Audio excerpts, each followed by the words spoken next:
live stream.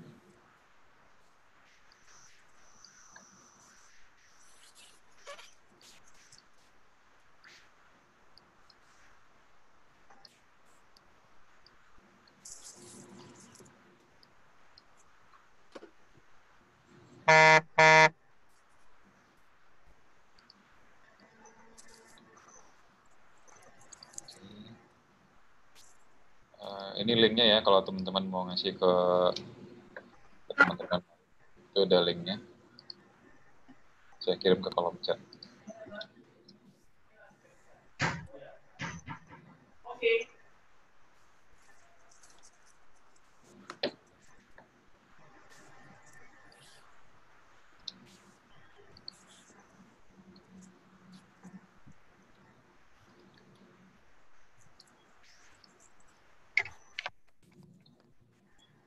Oke, kita mulai. Udah mulai ya? Oke, selamat malam Mbak Siska, selamat malam Mas Hikmatiar Aziz. Saya panggilnya Mas Tiar ya. Kalau Ya. Mbak Siska, saya panggilnya apa Mbak? Siska aja Bang. Siska aja. Oke, assalamualaikum warahmatullahi wabarakatuh untuk teman-teman di Waalaikumsalam untuk warahmatullahi. teman-teman di pembicaraan ini, Mas Tiar dan Mbak Siska. Selamat malam juga lagi untuk teman-teman yang di Nongkrong Tanpa Batas edisi pertama. Ini adalah rangkaian acara dari pameran virtual International Virtual Architectural Exhibition from Pekanbaru. Jadi ini ceritanya pameran virtual yang kemarin kita laksanakan, pembukaannya sudah, sekarang tetap kita laksanakan di Instagram. Akan tetap nongol 30 hari ke depan itu para postingan teman-teman sekalian. Ini salah satunya adalah kita bikin talk show. Jadi untuk bisa lebih mengenal lagi karyanya, untuk lebih bisa mengenal lagi orang-orang yang ikut pameran, siapa aja sih sebenarnya. Terus terang saya sendiri banyak tidak kenal sih sama yang lain, termasuk Siska ini aja saya baru kenal itu paling lewat grup itu ya. Iya ya Sis ya. Belum Terus pernah ketemu. malah terus sama Mas Tiar juga kebetulan ketemunya lewat Siska di pameran ini gitu. Ya siapa sangka sih bisa ketemu di pameran ini dan dengan teknologi. Nah, talk show-nya kita mengambil nama Nongkrong Tanpa Batas ya. Ini biar berasa kita tuh bisa ketemu orang di mana saja dan dari penjuru dunia manapun sih. Ceritanya gitu sih Mbak dan Mas Tiar gitu. Mas Tiar dan Mbak Siska ternyata satu kampus ya di UNS. Di Solo, Ya, UNS. di Solo. Ya, berarti di Universitas 11 Maret Surakarta. Itu kuliah di tahun segitu gimana, Mas? Enak nggak, Mas? Di tahun segitu gimana ceritanya? Boleh ceritain dikit, Mas? Cerita tentang kuliah tahun segitu, Mas? Tahun segitu gimana nih maksudnya? 2011. Itu 2011 kan? Angkatan 2011 kan? Iya. Bener nggak Ya. sih? 2011? Nah, bener. Angkatan 2011 gitu. Soalnya saya lihat nih aku lihat dengan pengalaman Mas ikut beberapa kali sayembara dan ikut beberapa kali seminar, sepertinya apakah memang kampusnya yang mewajibkan atau memang dari Masnya sendiri yang memang senang mencari sesuatu di luar kampus gitu, sedikit vitamin gitu. Boleh cerita nggak Mas sedikit, Mas?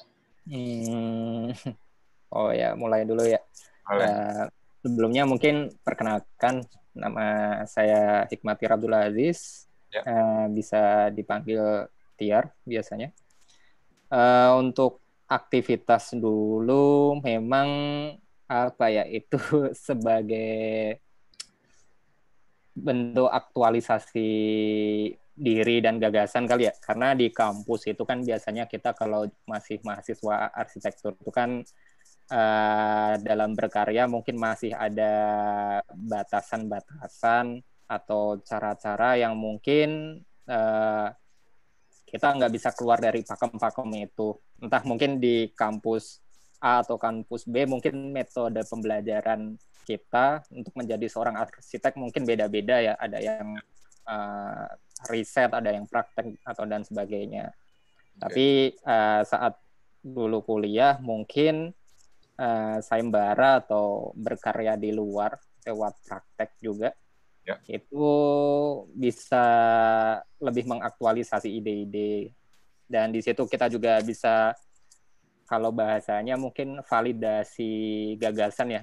Kadang gagasan kita ketika di kampus belum bisa terwadahi, ternyata di luar itu kita bisa uji gagasan dan bisa langsung diberikan feedback oleh arsitek-arsitek yang sudah profesional atau yang lebih senior seperti itu.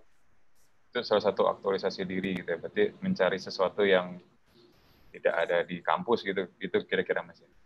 Ya. Itu kira-kira selama kuliah ingat nggak berapa banyak sayembara yang diikutin selama kuliah? Masih kan nggak kira-kira?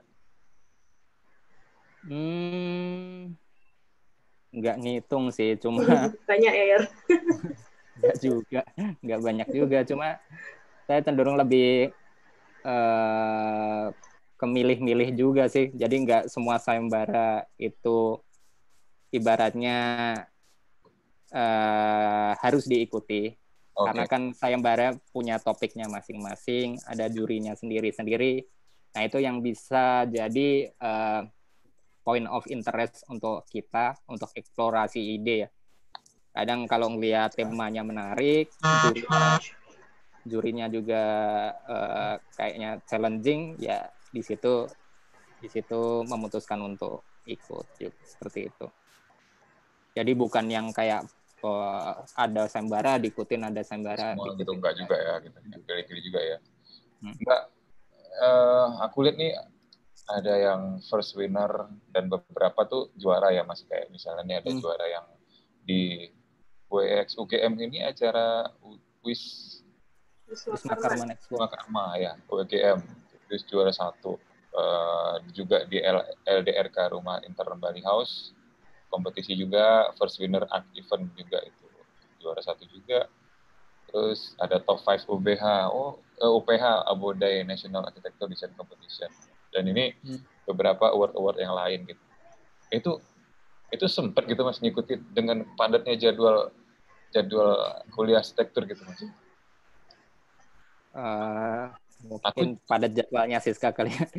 Kalau saya sih. Soalnya Siska juga ikut beberapa kompetisi nih dari 2012 sampai 2015 kan ikut juga nih Sis. Iya betul. Itu kalian memanage waktunya gimana sih? Aku soalnya begitu tadi lihat lihat CV kan, wah sebenarnya sempat aja ya mahasiswa itu untuk ikut banyak sayembara. Jadi aku pengen nanya sih untuk ngatur waktunya buat kalian tuh gimana sih? Apakah di sela-sela studio ataukah nunggu musim libur atau gimana? Ikut sayembara itu. Siska mau ngomong dulu? Siska dulu deh. Tadi udah masuk. Dulu kita sempat satu kelompok sayembara ya, Yar ya. Yang di Sinarmas tuh. Oh, sempat. Ya, satu kelompok. Sama Tiar pernah satu kelompok. Kalau sayembara sebenarnya kalau aku pribadi tuh nggak begitu banyak mengikuti, karena balik lagi kayak yang dibilangin Bang Parlin tadi, ngatur waktunya agak susah. Ya. Nah, waktu itu apalagi rumah saya sama kampus tuh lumayan jauh, 20 menit. Jadi saya bukan anak kos gitu. Terus tinggal di sana dulu ya? Ya, dari rumah ke kampus itu 20 menit, lumayan ya Bang. Oke. Terus ngerjain sayembara ya ini disempet-sempetin Bang. Kalau emang sudah niat, sepertinya pasti akan bisa deh. Kayaknya ya. Dimaksimalin aja gitu ya. Iya. Udahlah kali. Ya berarti kayak Mas Tiar juga, tapi kayaknya ini lebih banyak Mas Tiar sih. Betul. Ya kalau emang gimana ya, kalau mau serius ya memang dari kita ibaratnya kalau mau nyari waktu luang anak arsitektur tuh kan kayaknya susah ya kalau kita nyari waktu luang. Jadi ya mau nggak mau kita harus meluangkan waktu kita sih di tengah-tengah studio atau kegiatan yang macam-macam ya, entah ada kegiatan organisasi atau akademik. Menurut saya untuk ikut sayembara aja itu menurut saya sebuah privilege ya. Kita join ke sayembara itu. Karena dari dulu saya mikirnya itu nggak harus menang. Jadi kita ikut sayembara itu nggak harus menang. Jadi kita pengalaman ya, Rin? Kita submit karya aja, bagi saya itu udah menang gitu. Makanya menang atas diri sendiri. Kalau juara bagi saya itu bonus. Jadi kalau setiap membuat karya, kadang kita ngelihat kalau ikut sayembara itu kan ada banyak karya, dan setiap penjurian gitu, entah 5 besar atau apa, kadang saya melihat karya orang lain tuh kok kayaknya dia lebih bagus ya, tapi kenapa saya yang menang gitu. Saya kadang juga mikir gitu, atau Sombong dia sih, sombong sih. kadang juara satunya tuh juga nggak bagus-bagus banget, malah bagusan yang juara harapan misalnya kayak gitu. Ya. Nah, karena menurut saya kan arsitektur itu penilaiannya sangat subjektif gitu. Ini bukan sebuah ilmu yang eksak 2 tambah 2 sama dengan 4. Benar. Ini sangat subjektif, itu tergantung klien kita. Menurut klien kita yang A itu bagus, yang menurut B itu nggak bagus. Begitu juga dengan juri. Juri juga, menurut juri ada yang misalnya juri A bilang bagus, yang B bisa jadi nggak bagus. Jadi emang ini sebuah apa ya? Tapi itu sayembara menurut saya menjadi sebuah platform buat arsitek muda untuk belajar. Jadi bagaimana kita mengeksplorasi ide, kan itu kan memang harus dengan konsep dan metode riset yang apa ya, yang runut lah. Kadang kan ada bikin desain nggak ada metodenya. Kalau beberapa kali ini ada event-event arsitektur, kita ngelihat banyak arsitek misalnya contohnya bisa sebut Archinesia, dia membahas tentang desain and method beberapa arsitek ternama.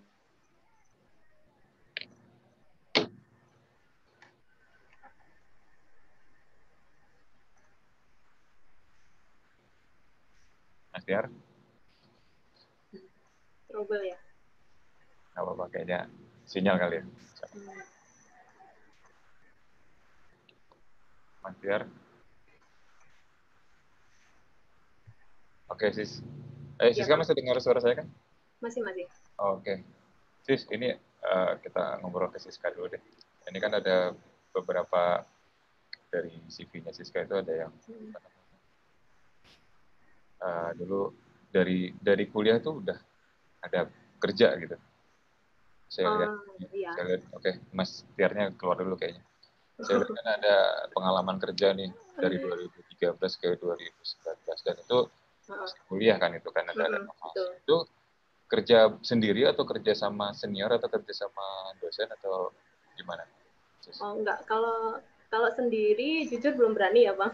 Karena itu kan waktu hitungannya tuh masih mahasiswa baru kan. Nah, beruntungnya kalau di kampus saya itu dosen-dosennya ini mau ngajakin mahasiswa gitu. Jadi kasih kesempatan mahasiswa buat ya kuliah tapi di luar juga punya pengalaman. Biasanya dilibatkan proyeknya dosen, atau kalau ada arsitek yang udah senior di luar, nah itu saya diajakin kadang-kadang. Arsitek di yang udah lulus senior gitu. Senior, ya. Oh, keren juga ya itu. Iya. Regenerasinya tuh bagus ya, berarti dia kan ada kayak nambah pengalaman juga sih Bang itu ya. Terus di Arkom juga sempat. Ya. Di Arkom juga tuh tata kelola kawasan beberapa nih, ada kayak di Kota Gede, Bantaran Kari, Sleman ya. Iya. Dan ini kamu juga ikut beberapa kali sayembara nih, dan yang paling keren itu juara 2 di Urbani Fellowship Program ya kemarin ya, di 2015. Iya.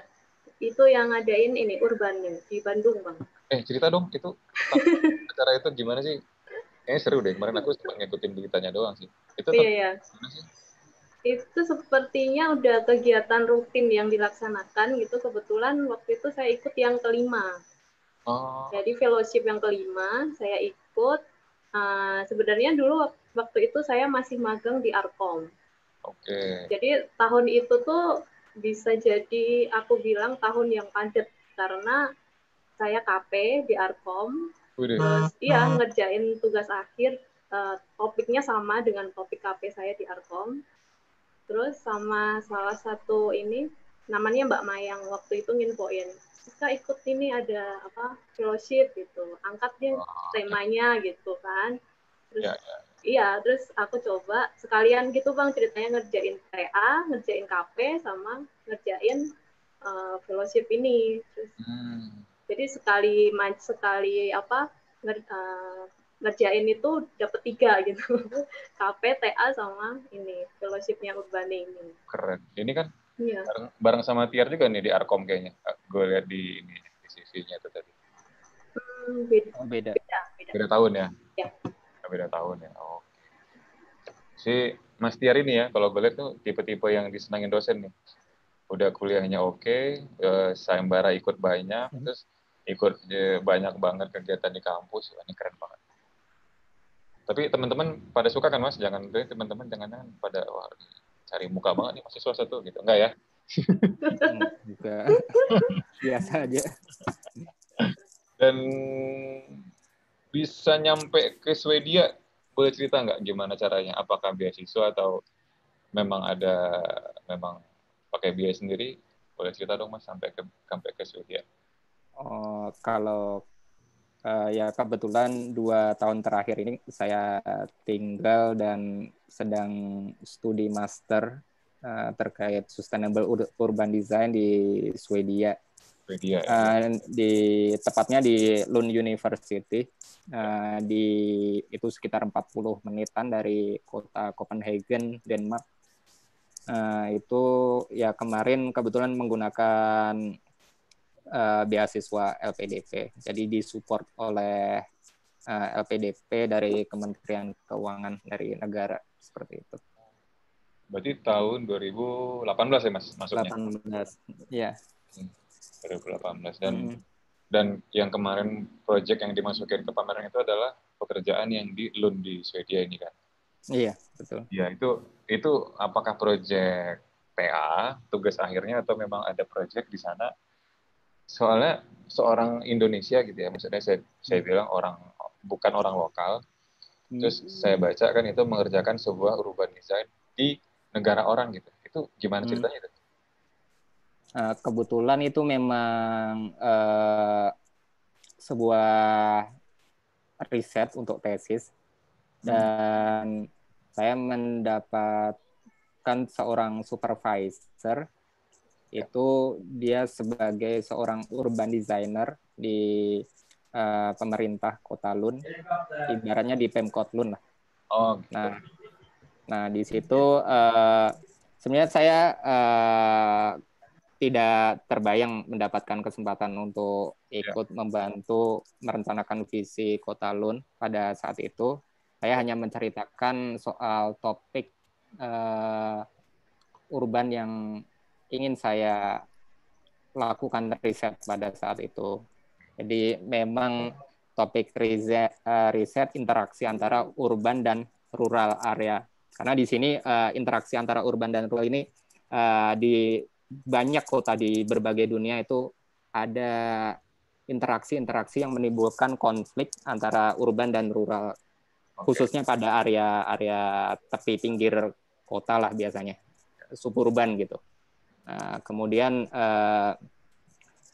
mendapat tawaran bagaimana kalau sekalian aja, ini kita juga memang ada Pemkot ini ada rencana untuk pengembangan di area ibaratnya fringe area, itu bagian tepi kota seperti itu. Nah, di situ saya melihat opportunity ini bukan hanya untuk meriset terkait topik yang saya minati ini, tapi juga bagaimana mengetahui proses pengerjaan desain di skala urban dari perspektif birokrat seperti itu. Karena biasanya dan sebelumnya saya kan bekerja di studio gitu. Saya bekerja di studio dan itu sektornya lebih ke private, dan kita ibaratnya di swasta ini kan bisa mengerjakan proyek-proyek yang ya ibaratnya interaksinya antara kita sebagai penyedia jasa dengan klien.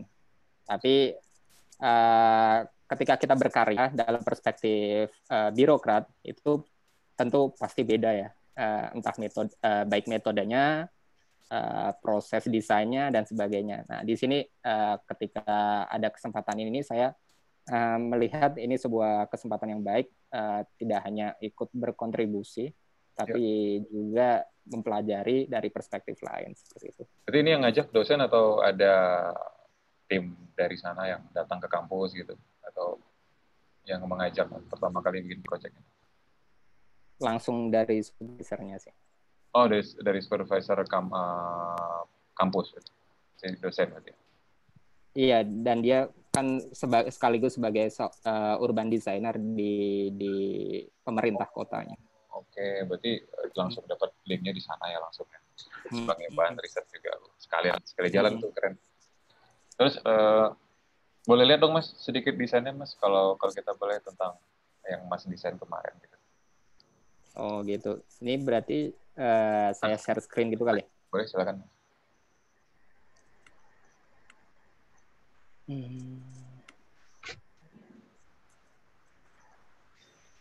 Sudah kelihatan belum ya? Sip, oke Mas. Boleh cerita sedikit aja Mas tentang ini, tentang apa namanya? Ini tentang apa, proyeknya apa, di mana gitu. Boleh. Oke.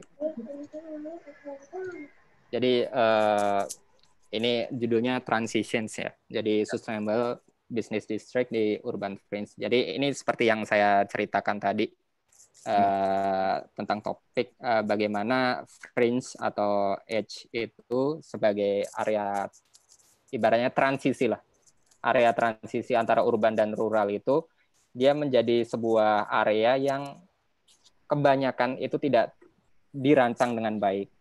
Karena pusat pembangunan itu berfokus pada mayoritas pada urban jelas, dan rural menjadi sebuah area yang dia sebenarnya banyak potensinya, tapi dia mencari opportunity. Jadi orang-orang itu pada pindah ke kota, tapi pusat kota itu biasanya karena tanahnya mahal dan sebagainya, mereka cenderung tinggal di perbatasan. Nah, jadi ibaratnya perbatasan itu sebenarnya sebuah ruang transisi yang mempertemukan dua kualitas sebenarnya. Jadi kualitas urban dan kualitas rural. Nah, sebagai desainer, seharusnya kita bisa melihat area fringe area ini sebagai sebuah platform untuk meredesain lagi bagaimana kehidupan banyak orang yang tinggal di sana. Nah, ini kurang lebih kalau teman-teman belum pernah ke Lund ya. Nah, belum, ini jadi kurang lebih seperti ini area kotanya. Jadi memang seperti kota tua, dan area ruralnya didominasi oleh lahan-lahan pertanian seperti itu. Dan ada beberapa mungkin rumah kecil atau coffee house atau tea house di tengah-tengahnya.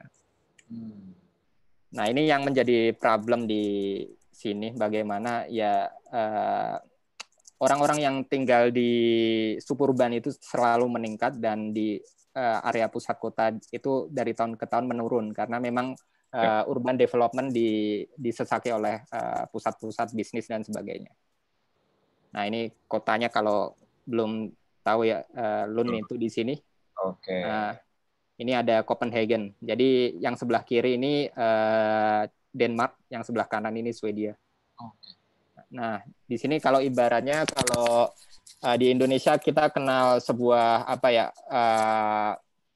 sistem wilayah yang kayak di Jabodetabek ya. Jadi ada Jakarta, Depok, Bogor, Bekasi, Tangerang, dia bekerja dalam satu sistem, entah transportasi, ekonomi dan sebagainya. Nah, ini juga kami menyebutnya Horizon. Jadi wilayah Horizon ini menghubungkan beberapa kota dengan beberapa mode transportasi yang terintegrasi di sana. Nah, ini kota Lund. Ini kota Lund bisa dilihat di sini. Nggak begitu besar kotanya.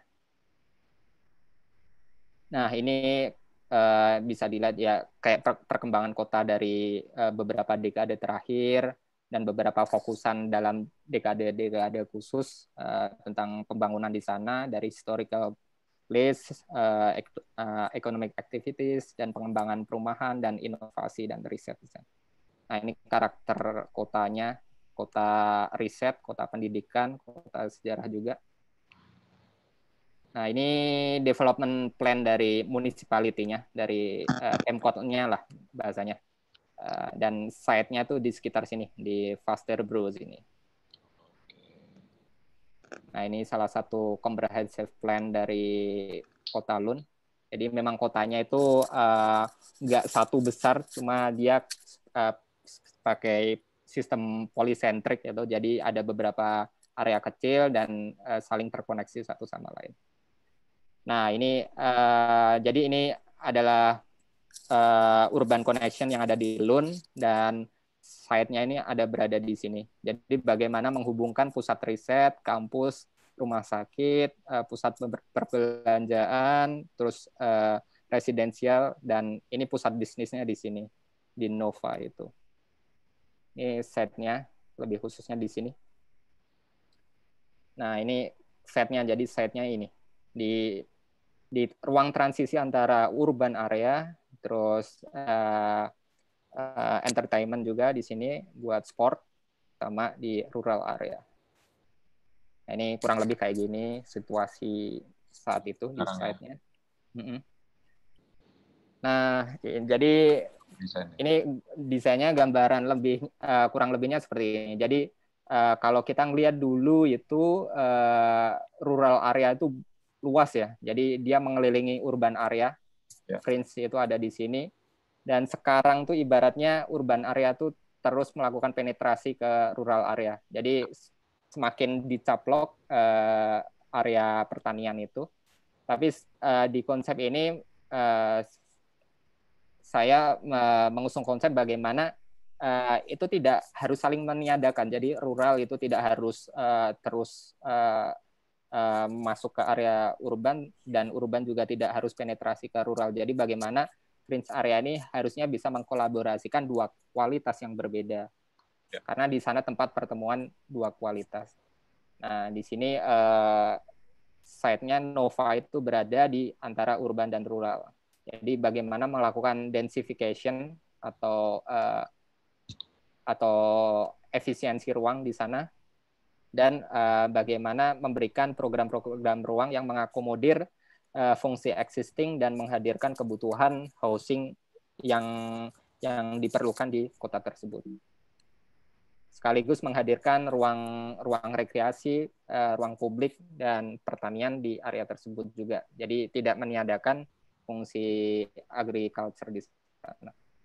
Nah, ini mungkin teman-teman, apalagi khususnya urban designer, pasti nggak asing ya dengan desain prinsipal ini, karena ini pendekatan soft city, bagaimana kota-kota maju di dunia sekarang sedang berlomba-lomba setelah di era industrialisasi dan modernisasi beberapa dekade terakhir. Kita banyak membangun gedung-gedung besar dengan skala besar. Nah, sekarang kayak di Copenhagen, di Malmö, di Lund, dan beberapa kota lain, kita mencoba untuk ibaratnya memecah skala itu. Jadi skalanya lebih human scale, jadi skala manusia. Jadi small scale, terus banyak enclosure space, bagaimana layering program, join up, multifunction, dan ramah pejalan kaki. Dan strateginya juga bagaimana mengintegrasikannya dengan Sustainable Development Goals yang menjadi acuan atau parameter bersama saat ini. Nah, jadi ini existingnya, kondisi di sana tuh bangunannya besar-besar, dulu banyak gudang-gudang besar di sana. Terus di situ juga memang tidak bisa diadakan semua, jadi dipertahankan beberapa bangunan lama, tapi kita recycle fungsinya, dan kita coba breakdown skalanya, jadi tidak terlalu besar. Terus kita coba connecting ke beberapa green access sama blue network. Kalau dulu pas sebelum mengenal urban designer, saya belum tahu, belum begitu paham istilah green dan blue connection di sini. Jadi bagaimana kita bisa memetakan area terbuka hijau di sana, dan air, supaya bisa terkoneksi dengan desain kita. Oke, dan ini kurang lebih set plan-nya seperti ini. Nah, jadi memang bagaimana bangunan-bangunan yang besar kemudian itu dipecah dan bangunan baru itu didesain supaya skala manusia. Jadi maksimal itu di sana standarnya itu 4 lantai, 4-5 lantai. Jadi orang-orang yang menikmati area tersebut tidak ibaratnya tidak timpang, skalanya tidak monumental gitu. Jadi orang-orang di sana justru bagaimana mendesain itu kalau bisa serendah dan seefisien mungkin juga seperti itu. Dan ini beberapa tipologi bangunan yang coba diimplementasikan di sini dengan beberapa kualitas yang berbeda juga. Jadi setiap tipologi menghadirkan ruang terbuka yang berbeda-beda. Jadi ada yang tipologi satu membuat open space, ada yang urban farming, ada yang modelnya linear park, atau yang in a courtyard seperti itu. Nah ini dan ini seperti layering ya. Jadi bagaimana aktivitas agriculture atau pertanian itu juga hadir di sana, dan bagaimana mengkombinasikannya dengan aktivitas-aktivitas urban. Jadi bagaimana orang kerja juga di situ aktivitas gardeningnya, dan apalagi sekarang lagi booming ya mungkin di Indonesia ya, pada bercocok tanam, urban farming dan sebagainya. Tapi kalau di sana tuh kayaknya udah sejak dulu orang-orang suka tanaman, dan memang mereka ibaratnya tanaman bukan cuma tren lah, mereka memang paham gitu apa peran-peran yang bisa dilakukan oleh komunitas. Ini beberapa streetscape yang dicoba didesainkan. Ya, ini mungkin proposal akhirnya seperti itu. Dari sebuah kompleks industrial dan perbelanjaan yang skalanya besar, kemudian kita mendesainkan seperti itu. Mungkin itu yang bisa saya sampaikan. Gitu, di Swedia ini kan orangnya terkenal tertib ya, Mas ya? Kalau nggak salah ya, kalau dengar-dengar ya. Cukup tertib ya. Jadi untuk ini kan urban design ini kan juga mengatur, bukan hanya mengatur kota, tapi juga mengatur perilaku orang secara gede gitu kan sebenarnya gitu kan. Nah itu sepertinya tidak mengalami kesusahan ya untuk mengatur perilaku itu di Swedia, atau gimana Mas sebenarnya? Iya sih, kalau kita ngomongin baik penataan atau regulasi itu pasti kembali ke kondisi sosial dan budaya masyarakat setempat ya. Ya. Dan kayak yang Mas Parlin tadi bilang, ya memang di sini sangat tertib sekali. Makanya kemarin juga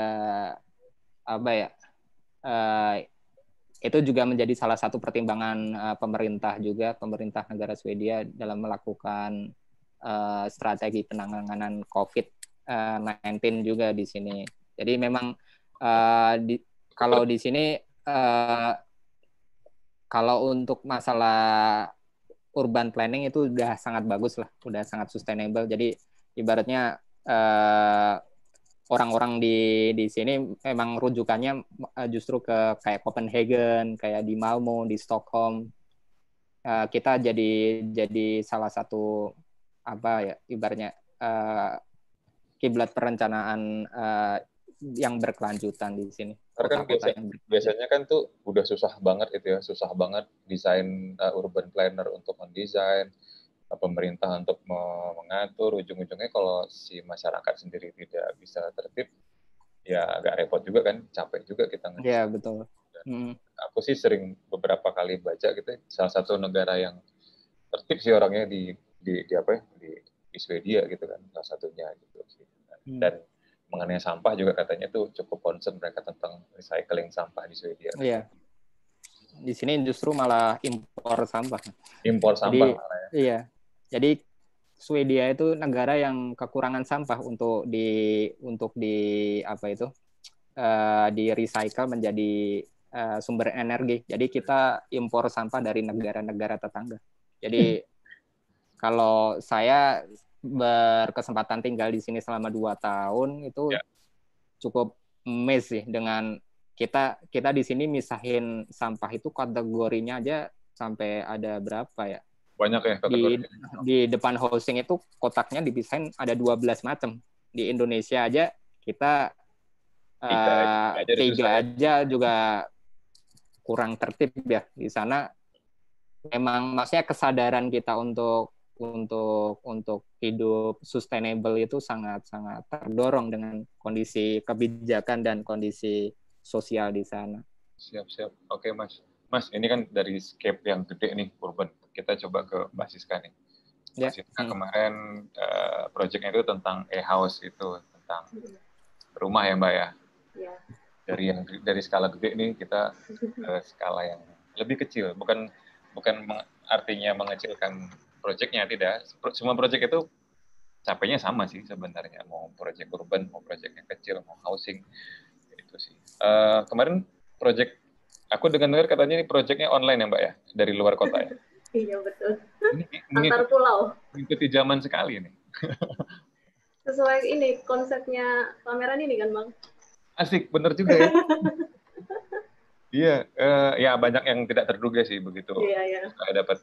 Begitu saya dapat beberapa peserta pameran tuh yang wah, amazed juga sih, ya kayak Mas Tiar, kayak Mbak Siska gitu kan, terus ada beberapa teman juga yang arsitek senior tuh ikut juga gitu kan. Boleh cerita dikit dong Mbak tentang e-house ini, tentang tadi Mbak ceritakan dari luar kota dapatnya gitu. Iya, jadi ini bukan luar kota lagi, tapi luar pulau, di Jawa. Proyeknya itu di Jawa, jadi ini tahun 2019, jadi tahun lalu sebenarnya. Ya. Mulai desainnya tuh udah tahun lalu. Jadi ceritanya waktu itu 2019 itu tahun dimana saya mulai untuk berarsitektur lagi, karena sebelumnya saya kan menikah. Sebelumnya saya kan tahun 2017 tuh sempat di konsultan arsitektur di Solo, di tim 3 arsitek. Selama kurang lebih 1 tahun, setelah itu saya pindah ke Riau. Ceritanya saya menikah mengikuti suami. Nah, seperti itu. Jadi kondisi ini menyebabkan saya harus memulai istilahnya kehidupan baru gitu, Bang. Kan dari yang sebelumnya tuh kegiatannya ya kerja di studio, ngerjain proyek arsitektur gitu. Benar. Nah kan terus tiba-tiba berubahlah itu, saya dapat klien, sempat dapat klien orang Pekanbaru Bang. Oke. Ya sebelumnya itu, tapi waktu itu ada sedikit kendala lah yang saya harus stop dulu ya Pak, gimana dengan berbagai inilah obrolan gitu. Akhirnya iya, terus setelah setahun kemudian dapatlah proyek ini. Jadi ini proyek dari teman saya, kakak kelas saya waktu SMP.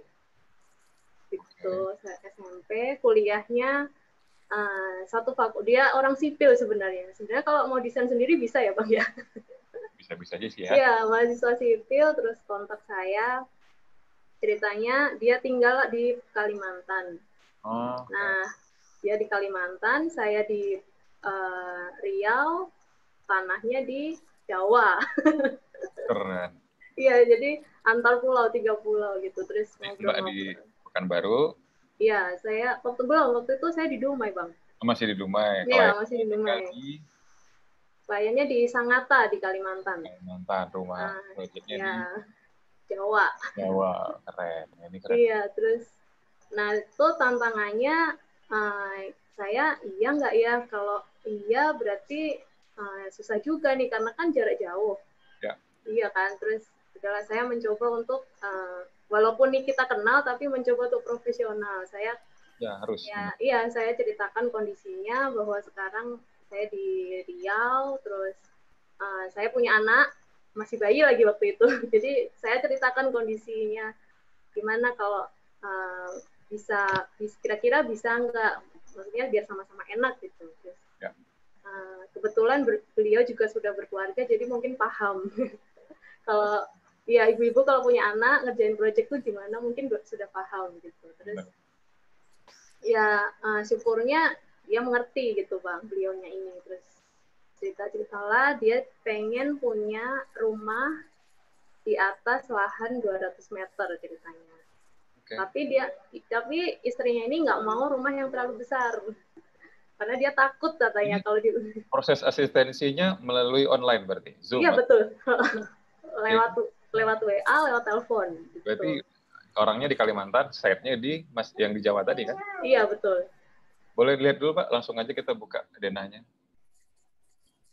Oke, sebentar ya. Boleh sambil cerita.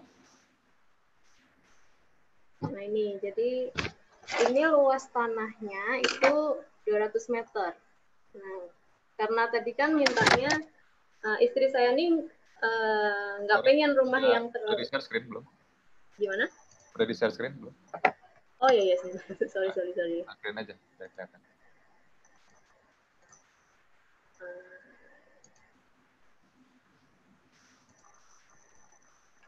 Udah Bang, udah keluar.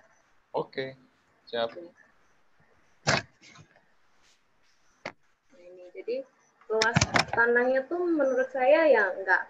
Ini kemarin sering di WhatsApp Story ya? Gimana Bang? Kemarin yang sering nongol di WhatsApp Story. Nongolnya baru pas ini habis ditawarin pameran. Oke, lanjut.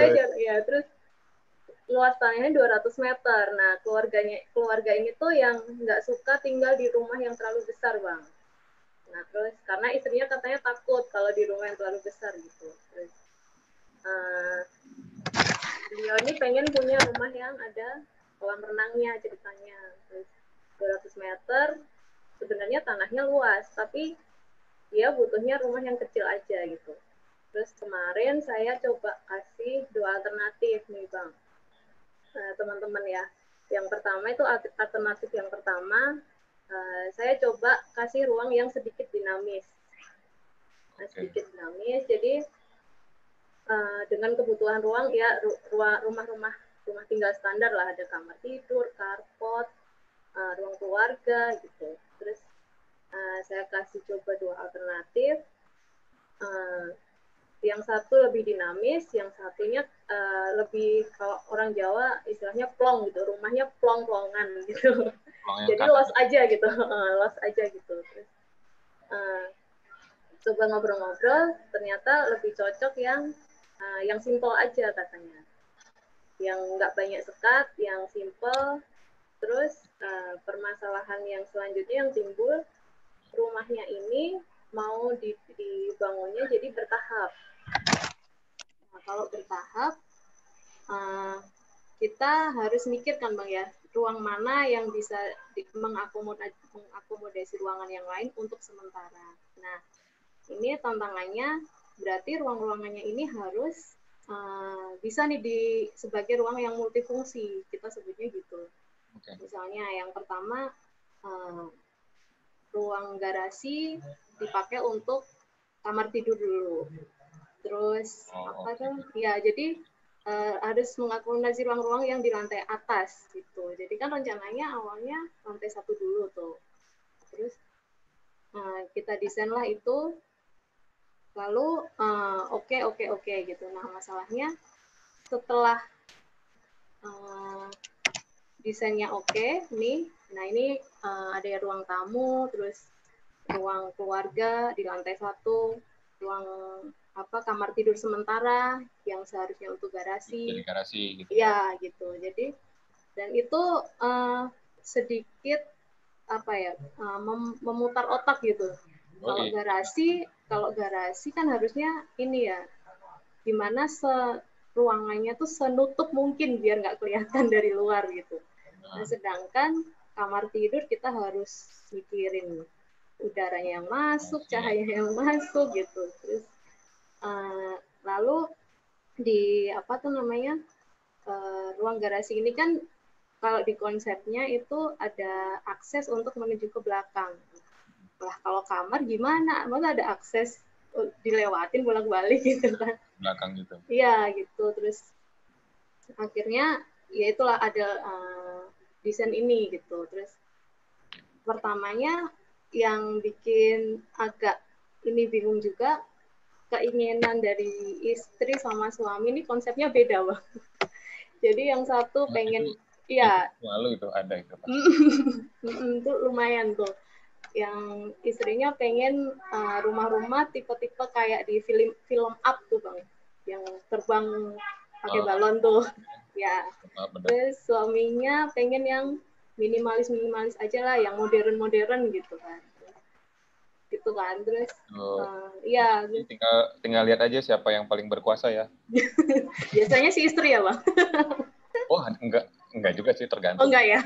Pas lagi meeting klien gitu memang harus dilihat siapa yang sering ngambil keputusan gitu kan. Ya, tapi itu. Kadang gitu juga sih, di depan kita meeting misalnya nih ya suaminya yang gitu, tapi ternyata tiba-tiba 2 hari kemudian nelfon, kata istri saya gini aja. Nah, gitu kan. Itu ditemui sih di beberapa rumah tinggal. Lanjut, Sis. Iya. Nah, itu kan kalau kita ketemu langsung kan mungkin bisa kelihatan ya, Bang, ya, dari mukanya, dari gerak-gerik badannya gitu, ekspresi. Tapi kalau jarak jauh gimana? Kadang WhatsApp-an sama suaminya, kadang WhatsApp-an sama istrinya gitu. Terus lumayan agak lama juga ini desainnya. Terus untuk proses desainnya berapa lama? Ini dari waktu itu sampai deal desain gitu. Berapa ya? Ini 2019 awal. Baru dibangunnya 2020. Sorry, deal desainnya. Maksudnya, oke, ini desainnya lah, ini kita pakai nih. Nah, itu silakan. Oh, iya. Itu sampai ke deal maju IMB itu sepertinya sekitar 4 bulanan. Wah, 4 bulan ya? Iya. Dengan luas? Rumahnya ini totalnya 186. 2 lantai ya? Iya, 2 lantai. Oke. Gitu. Terus, kalau menurut saya, kalau desain mah cukup personal ya Bang, ya, tiap klien beda. Cuman yang menarik ini prosesnya itu, yang jarak jauh, 2 suami istri punya konsep yang beda gitu. Tapi setelah melalui komunikasi yang nggak tatap muka ini, akhirnya ya selama 4 bulan bisa juga gitu ternyata. Ini unik banget tuh nih, bukan unik sih. Mungkin di beberapa orang udah melakukan ya, cuma saya baru sekarang. Oh ya. Yang online gitu. Online ini benar-benar buat saya ini pengalaman pertama juga sih. Ya, tapaknya juga di kota lain gitu kan ya, itu masih bisa itu dengan baik sih. Benar. Berarti ini sekarang lagi proses konstruksi ya, Sis? Iya betul, lagi proses pengembangunan Bang. Oke, pengembangunan. Ini ada interiornya untuk ruang keluarga. Ini untuk lantai 2-nya. Oh, ini lantai 2, oke. Iya betul. Nah ini nah ini juga salah satu yang lama juga tuh mikirin fasad Bang. Ya benar. Mikirin fasad aja tuh lama gitu. Yang satu suaminya pengen ini, istrinya pengen ini, tapi kita kan kadang-kadang sebagai arsitek punya idealisme sendiri ya Bang ya. Iya. Yang dengan pertimbangan fungsi, estetika ini. Tapi kadang-kadang kita juga harus mengakomodasi keinginan klien kan, pengen rumahnya seperti apa gitu. Terus akhirnya ini desain yang fixnya gitu. Kalau dilihat-lihat fixnya ya nggak mirip-mirip banget sama rumahnya Up, tapi juga nggak mirip-mirip banget sama rumah gitu. Minimalis amat juga sih ya. Iya benar. Terus ternyata keinginan klien tuh ternyata bisa juga ya, dari awal yang pengennya ini, setelah ada obrolan bisa juga mengubah keputusan gitu. Oh, bisa banget. Iya. Saya cukup bersyukur dengan dapat klien yang kayak gini Bang, karena kadang-kadang ada klien yang kolot kan, maunya yang ini pokoknya ini gitu. Mereka nanti keluar kota sebentar gitu ya, tiba-tiba saya kemarin baru dari Jogja loh. Rumahnya di Gading bagus, diginin aja ya Mas. Waduh, pusing. Yang kayak gini gitu. Yang kayak gitu. Iya. Yang kayak gini gitu. Itu personal banget sih. Bangun tidur aja bisa beda kok. Belum lihat Instagram, lihat postingan. Itu tadi saya bilang malamnya kita meeting udah oke. Ternyata besoknya suaminya bilang apa, lusanya istrinya bilang apa. Iya betul. Itu ya banget itu. Terus ini yang masih sama-sama ini materialnya sih. Saya mengadopsinya material dari rumahnya Up itu ke rumahnya Bapak Adi ini. Sis, ini umur berapa tahun kliennya? Kliennya 1 tahun di atas saya Bang. Oh, masih muda. Iya, masih muda. Keren. Itu. Kayaknya oke. Dari tampilannya ya kelihatan office ya dengan kayu-kayunya. Ya. Nah, ini proses pembangunannya. Oh, ini sedang ya? Iya, proses. Nah, ini yang menurut saya yang menarik juga tuh prosesnya kan ini dia desainnya tuh kontraknya tuh putus gitu Bang. Maksudnya hanya desain aja, jadi nggak sekalian pengawasan, nggak sekalian pelaksanaan gitu. Ya. Nah, kalau melihat dari sisi dari yang sudah jadi berapa persen yang sesuai desain? Yang sesuai ya, Bang? Ya, sesuai dong. Nah, ini kalau menurut saya masih aman lah, Bang. Masih 80%-an tuh masih sama lah, sesuai gitu. 80 ya. Nggak beda-beda banget. Nah, kendalanya tuh ini diawasin sama bapaknya sendiri. Terus nggak pakai kontraktor, nggak pakai pengawas, jadi jalan aja sendiri gitu Bang. Nah, ya terus kalau dari sisi saya sebagai desainernya, kadang-kadang ada perasaan harusnya yang rencananya begini, tapi melihat kan saya juga update kan Bang, gimana Mbak ini progresnya sampai apa gitu. Ternyata ada beberapa hal yang miss, nah gitu. Tapi ya dari realitanya gitu. Ya, tapi saya juga ini bekerja profesional sesuai porsi saya gitu, karena kan waktu itu kontraknya adalah saya desain lepas dari pelaksanaan dari ini gitu kan. Oke nih, mau nanya sama Mas Dian. Ini sama dua-duanya. Teman-teman kan punya banyak sekali pengalaman nih waktu di kuliah ya. Ada beberapa nih aku lihat si Mbak juga ada relawan di kampung mana, ada forum cinta kota segala macam gitu kan. Mas Tiar juga ada seperti itu, dan aku lihat Mas Tiar juga lebih banyak portfolionya itu malah yang aneh-aneh juga nih, gue lihat nih ada desainer di forum magazine, ada di PPI Dunia juga ikut ya Mas ya, beberapa kan terus habis itu ada juga pertanyaan saya itu adalah mengikuti beberapa organisasi saat kuliah ataupun pekerjaan sosial saat kuliah itu mempengaruhi nggak sekarang ke cara kalian bekerja sebagai arsitek? Mulai dari Mas Tiar deh.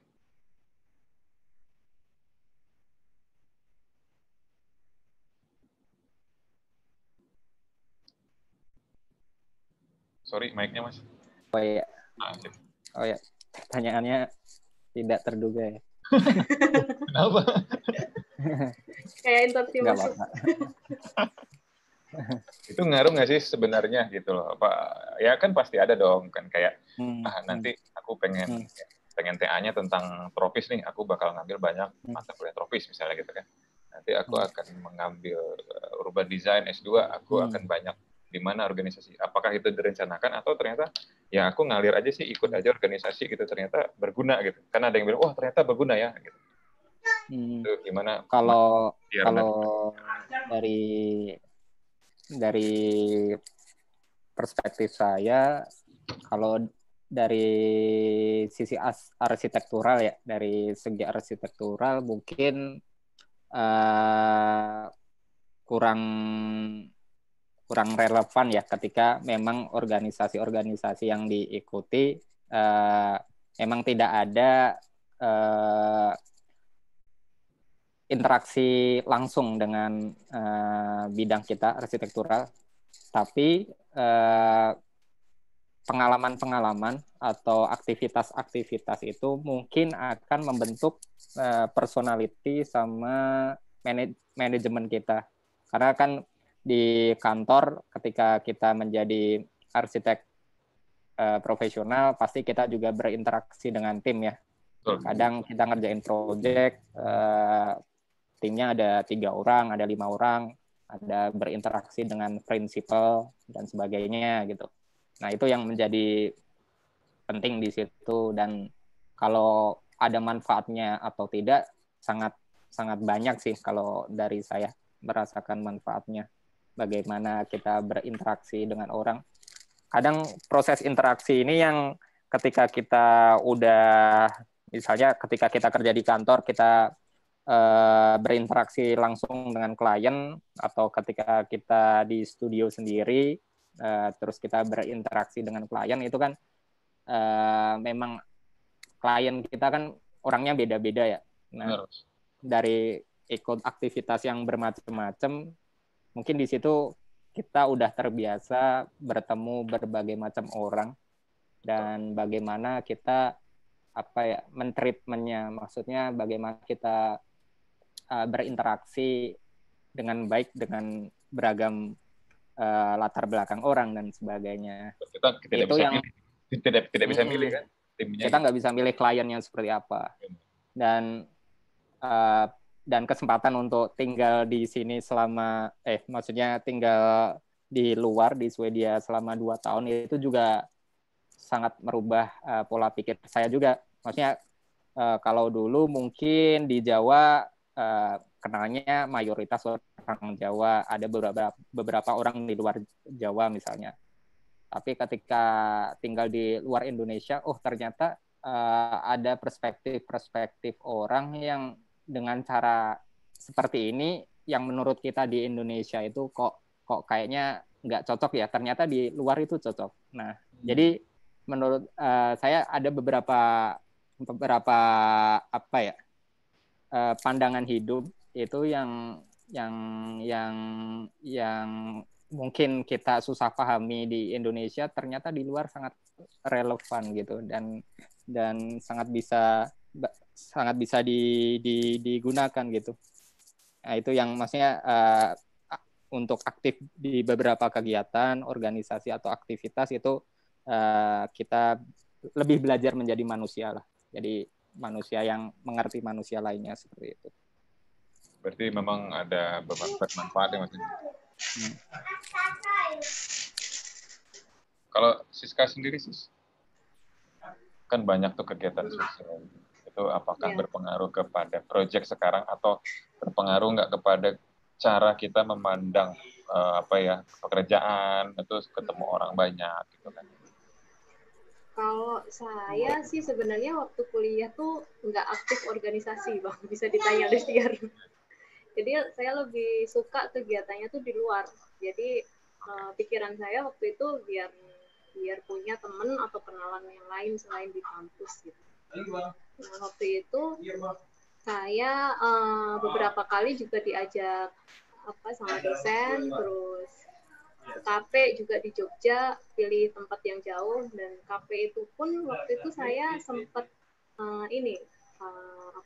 nggak diizinin sama dosen karena menurut kampus objek kafe saya itu tidak sesuai dengan aturan dari kampus gitu. Kalau kampus aturannya kafe harus ada bangunan fisiknya, harus ada luasannya sekian, nilai proyeknya sekian gitu. Tapi waktu itu saya mengajukan kafe di arsitek komunitas yang notabene kalau dilihatin fisik bangunannya ya apa gitu, karena kan waktu itu kita ngomonginnya masalah manusia gitu, arsitek komunitas gitu. Manusia di pinggir bantaran kali. Terus sempat beberapa waktu akhirnya dibolehin juga. Nah, dari situ saya bisa mengambil sisi lain dari belajar yang lain dari teman-teman saya gitu. Saya belajar mendengar manusia yang lain. Jadi kalau kita biasa tinggal ke orang-orang orang yang kecukupan lah, orang yang mau ini itu gampang lah, tapi kita marginal loh ini ngomonginnya gitu kan. Susah lah gitu. Terus manusia kan lebih user kan sebenarnya. Iya, user oriented. Orangnya gitu marginal lagi, tinggalnya di kawasan maksudnya bukan di pinggiran kali itu kan rawan ya Bang ya. Benar. Kan bukan yang tempat yang seharusnya mungkin orang-orang gitu, tapi gimana kita bisa mendengar, menjadi penengah antara manusia ini dengan birokrasi mungkin dari pemerintah mungkin gitu kan. Dan itu bisa membuat Siska lebih menganggap klien itu sebagai manusia bener gitu ya. Istilahnya kan ada yang arsitek yang lo ikut style gua, kalau enggak ya enggak deal gitu kan, ada juga seperti itu ya. Iya benar. Kita tidak bisa menutup mata lah, ada kayak gitu. Saya belajar pengaruh sih ke sana sih. Saya belajar menurunkan idealisme dan ego itu mulai saya ngikutin KP waktu itu Bang, di Jogja itu saya di arsitek komunitas itu. Ya. Iya, karena sebelumnya saya belum pernah ikut kegiatan seperti ini. Terus setelah dari Arkom itu saya beberapa kali ikut kegiatan pemetaan di Solo, terus diajakin dosen pemetaan, terus sempat juga kesempatan ke Dinas Tata Ruang Kota. Itu kan jadi awal yang menurut saya, wah ini kesempatan bagus banget nih, kayaknya jarang deh kayak yang punya kesempatan gini gitu. Ternyata dari satu jalur ketemu jalur yang lain. Iya benar-benar. Jadi kayak buka satu pintu terus jadi ketemu banyak pengalaman gitu. Selama melakukan kebaikan gitu ya pasti. Iya. Mbak, ini kebetulan di YouTube nih ada yang nyapa nih, namanya Imam Ashari, kenal nggak? Imam Ashari, aduh maaf ini. Halo, mungkin kita bisa kenalan ya. Mbak Siska asli Jawa ya, gitu doang nanyanya. Iya benar. Halo Mas Imam. Iya, katanya asli Jawa. Gitu doang. Asli Jawa. Dari logatnya kelihatan ya. Ya, ada teman saya juga bilang, betul ya katanya. Boleh tuh Mbak, nanti kita bikin seperti Arkom di Pekanbaru, boleh. Nah, dulu kan saya sempat nanya kan tuh waktu di grup arsitek tuh Bang. Tapi abang yang japri saya kan. Terus ngasih tahu ada komunitas ini gitu. Ya akhirnya ya. Tapi habis itu corona ya Bang ya. Nah, kita nyangkutin ke corona nih ke teman-teman yang kayak Mas Tiar juga dan Mbak Siska juga. Masalah corona ini kan jadinya kan banyak menghambat proses desain ya sebenarnya. Cuma yang aku pengen ketekankan dari pameran ini salah satunya itu adalah bahwa ternyata kita bisa kok bekerja itu bisa online seperti ini gitu. Nah, dari Mas Tiar dan Mbak Siska nih harapannya untuk ke depan lah. Ya kita ibaratkan aja corona masih ada lah sampai 2021 awal gitu ya.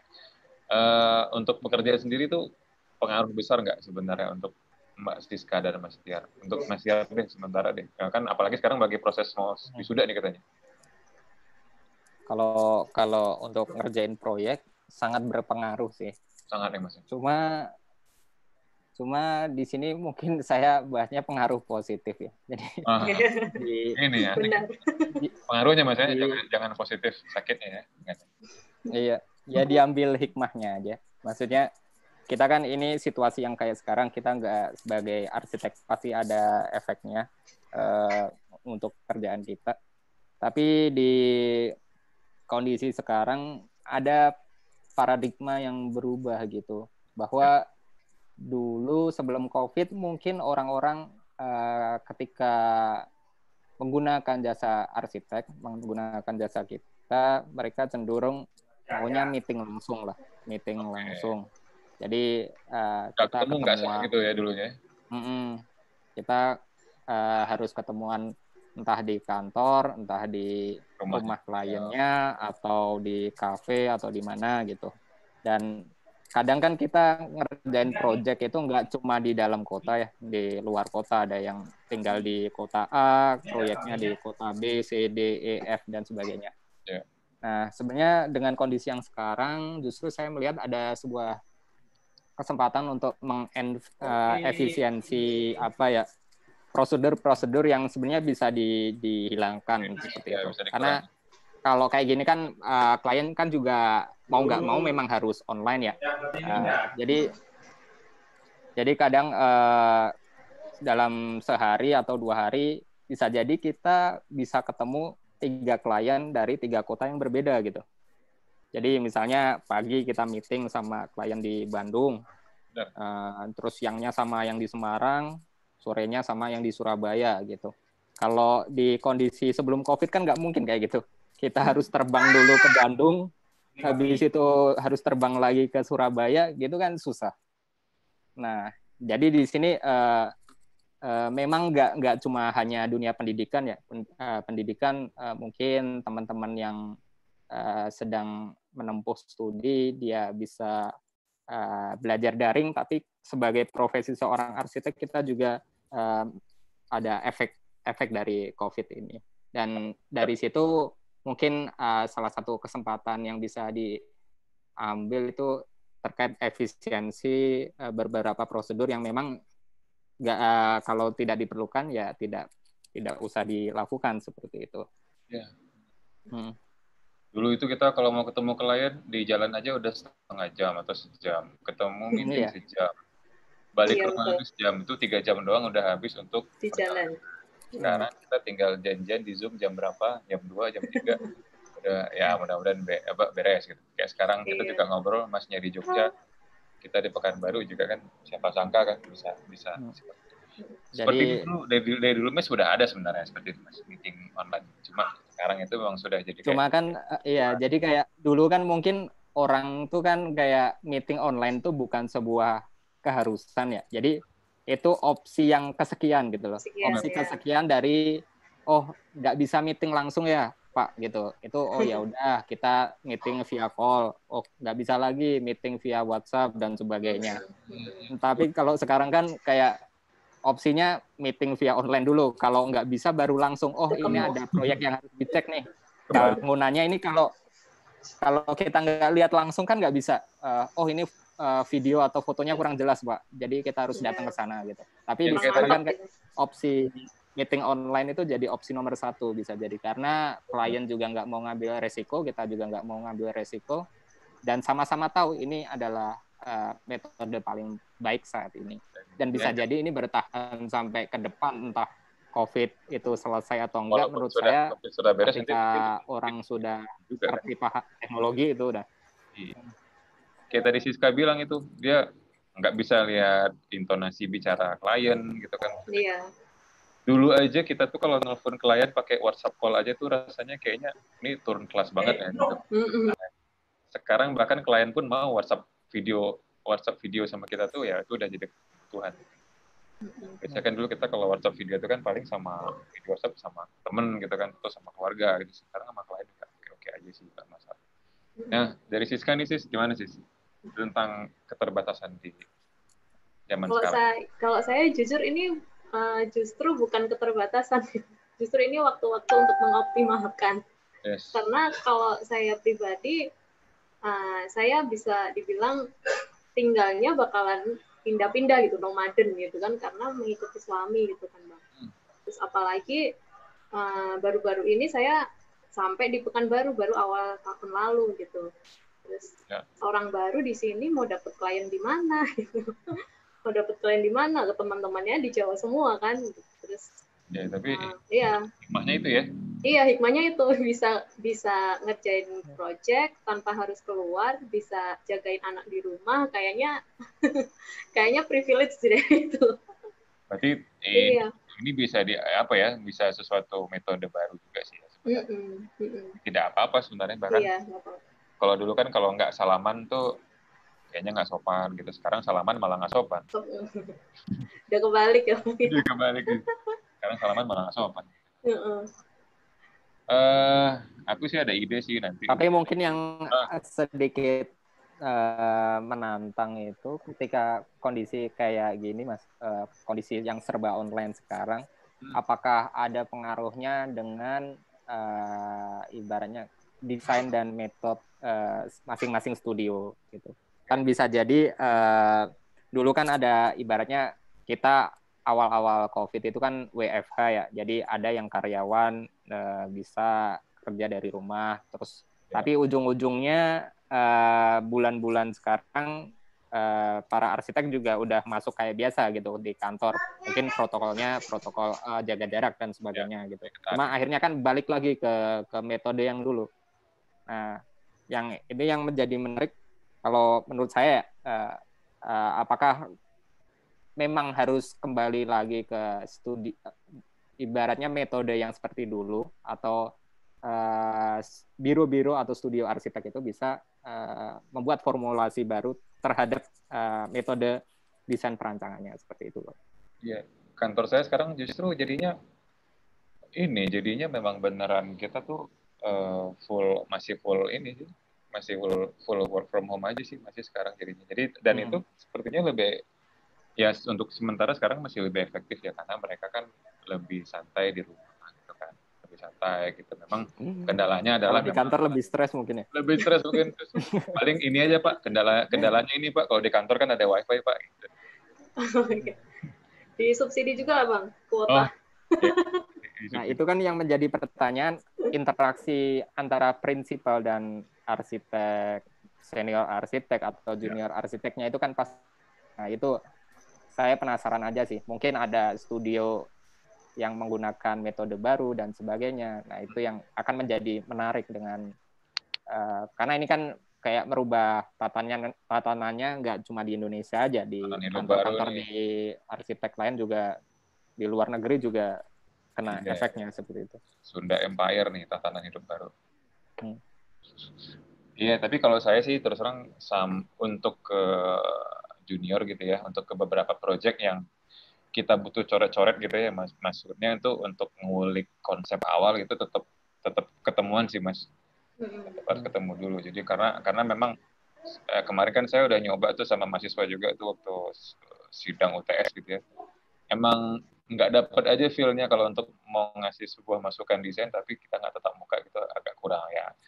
Akhirnya saya sama junior itu paling seminggu tuh paling sekali ketemu doang sih, tapi kita pol-polin tuh, jadi bahas project apa gitu kan dari pagi sampai siang, ada 3 project misalnya, ya udah kita bahas sampai selesai, nanti mereka tinggal kerjain lagi online. Nah, gitu. Oke, Mas Tiar dan Mbak Siska, thank you nih udah mau sharing di acara Nongkrong Tanpa Batas yang pertama. Ini keren banget loh ini acara ini, asik. Sama-sama, Bang. Muji diri sendiri gitu ya. Yang ini dari luar kota Bang, diadain Bang. Yang dari luar kota maksudnya? Enggak, maksudnya pameran yang luar kota Pekanbaru. Nah itu beberapa kemarin ada yang nanya kan, nanti deh yang ini aja belum beres, gue bilang mau bikin lagi yang di luar kota. Tadinya malah ada ide tuh dari Mbak Novi, ada yang ikut pameran. Tadinya dia ikut pameran tuh yang Kota Baru. Mbak Novi, iya. Oh iya. Bang bikin lagi dong pameran, tapi itu kayak ada case-nya gitu. Jadi kita cari teman di luar negeri, kita kasih tugas, nanti kita desain bareng gitu. Gimana bisa nggak satu dikasih soal gitu, kayak sayembara kecil-kecilan lah gitu. Tapi ya itulah masih mikirin mekanismenya sih, apa site-nya di mana, kan lokasi di mana gitu, kita masih harus mikir lagi sih. Corona bikin idenya kemana-mana ya. Iya, tapi kan kerjanya banyaknya di kantor dan di rumah. Distraction-nya lumayan, anak-anak kan di rumah juga. Mas Tiar, sukses dengan proyeknya. Semoga itu cepat terwujud yang proyek tadi Mas, yang riset dan untuk tadi kotak tadi, Lund di Swedia. Udah pengen juga, udah ke IKEA Mas. Itu pertanyaan standar semua orang ya, sudah ke IKEA apa belum? Sudah kayak. Oke. Yang pertama didatengin. Langsung ke sana. Udah paling benar itu dah. Sama aja sebenarnya. Oh, sama-sama aja. Oke, Mas Tiar, terima kasih untuk sharingnya. Dan Mbak Siska juga terima kasih. Oke, sama-sama. Semoga kita ambil manfaat di sini. Semoga Mas, salam kenal buat Mas Tiar juga. Ini pertama kali kita ngobrol. Mbak Siska juga pertama kali ngobrol. Biasanya kita lewat WA atau DM-an di nongkrong bareng. Iya. Oke, terima kasih ya Mas Tiar. Terima kasih Mbak Siska. Oke, sama-sama. Selamat malam. Assalamualaikum. Selamat malam, Bang Farlin, Tiar. Waalaikumsalam warahmatullahi wabarakatuh.